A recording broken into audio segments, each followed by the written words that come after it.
Hello বন্ধুরা, good morning সকল ফ্রেন্ডসকে। আমি সকাল সকাল রান্না শুরু করে দিয়েছি। তো আজকের করছিলাম খাসির মাংস। তো অনেক দিন হয়ে গেছিলো খাসির মাংস খাওয়া হয়নি। আর ঠান্ডা পড়েছে প্রচণ্ড, আর এই ঠান্ডায় ভালো মন্দ খাওয়া দাওয়া তো করতেই হবে।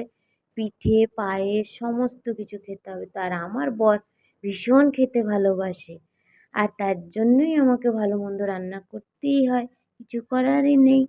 তো যাই হোক, ভালো মন্দ রান্না করার সাথে সাথে ঘরের কাজ করতে করতে সবাইকে দেখভালও করতে হয়।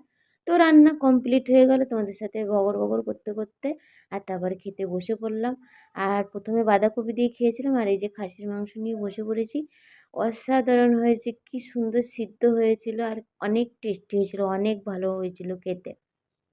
আমার বড় খেয়ে বলছে ভীষণ ভালো হয়েছে, আর আমি বলেছি প্রেশার কুকারের ভিতরে মাংস রয়েছে, সেইগুলো তুমি একটুখানি চেঁচে পুচে নিয়ে নাও। তো তাই জন্যই চেঁচে পুচে নিয়ে নিল, তার জন্য তোমরা কিছু ভেবো না কিন্তু বন্ধুরা। তো ভালো ভালো ভিডিও দেখার জন্য আমার সাথে থেকো, পাশে থেকো বন্ধুরা।